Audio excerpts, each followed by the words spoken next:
Hello, Los Altos family. Mike Stevenson here on my side yard on hole number 12. We're going to give you all some tips here for pitching. Okay, pitching and chipping are a little different, so I want to make sure I go over a little bit of a bigger swing with pitching, okay?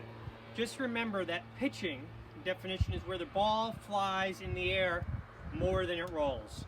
So more of like a 50 shot carry, 50% shot roll, or even 75% carry, 25% roll.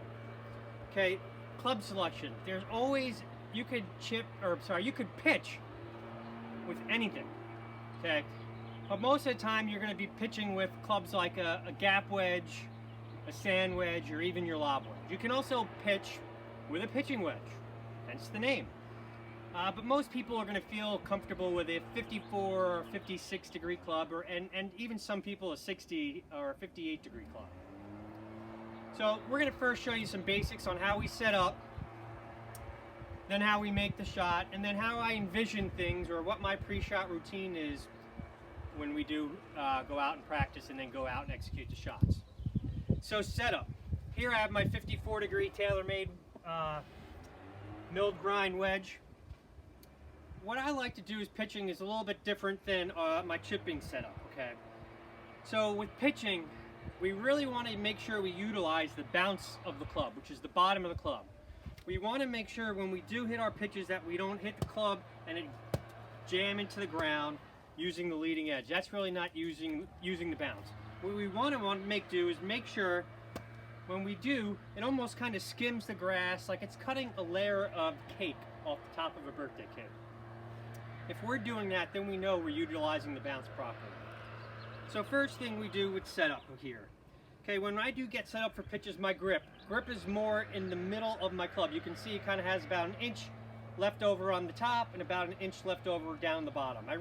Occasionally I'll choke down if I need to be a little bit softer, but very rarely will I ever be at the top of the club when I hit a pitch. Again, most of the time, to get some feel, my grip is going to be more in the middle of the grip. Setup. Stance width. My stance is going to be probably about my hips directly under my shoulders, not wider, and again not too narrow here because I can lose my footing, because we are making a little bit of a bigger swing. We can lose our balance. So we want to make sure that our hips, our feet are about hips width apart, and ball position. This is key here. This is very important. Ball position is more in the middle of my stance, okay? Right on my belt buckle. And you can see where my handle is pointing as well. My handle is at my belt buckle. When we pitch, we're never in this type of setup here, because again, this is going to lead to is that type of motion. And that's really what we do not want to do. The more we can have this club vertical or 90 degrees, the better we can utilize the bounce of the club, okay? So again, we're going to get set up, feet hips width, grip in the middle, and you're going to see that this handle is nice and vertical, okay? When we make our swing, we want to make sure we do two things. Backswing length, as I always tell people, imagine if you were tossing a ball to our target. That's about how big of a swing we're going to need in shots like this. So if I was going to, everything is normally, if I'm tossing a ball, it's going to be kind of the same back, same through in distance. We also don't see this when we're tossing a ball, okay? Or we don't really see really long and then really short through. We like to see, if we can, more of a pendulum back, and if anything, even a little shorter on the way through, because we're losing energy as we compress the golf ball.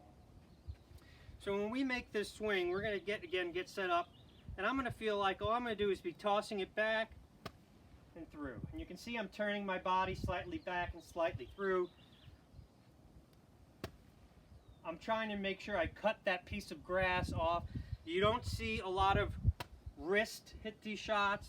Again, you don't see a lot of drag to hit these shots. I almost want, if I take it back to here, or even a little bit, let's say bigger, to hit a bigger shot, I want the club to actually go to the same exact spot on the other side. I want it to be a mirror image on both sides of the ball, okay?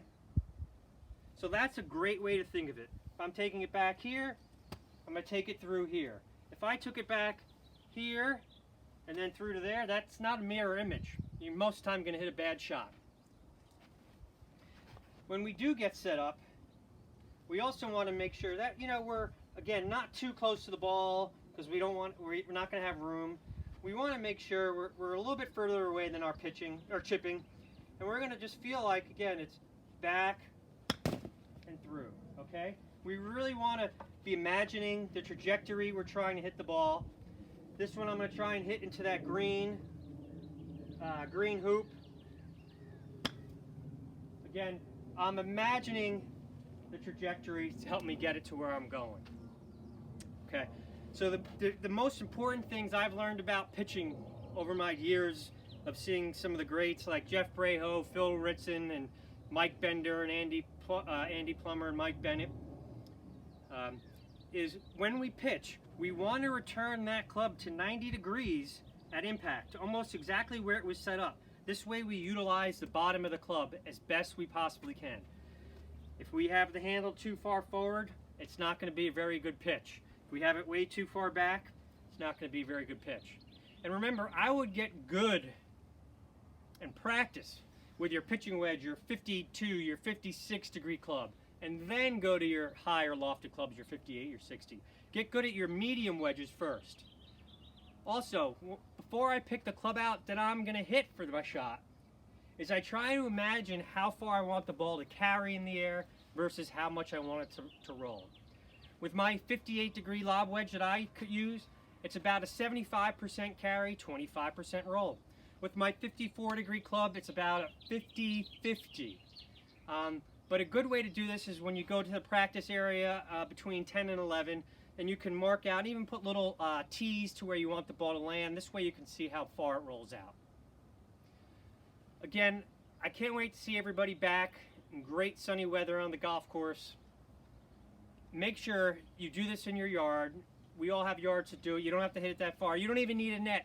You can hit pitch shots 10 yards, 15 yards.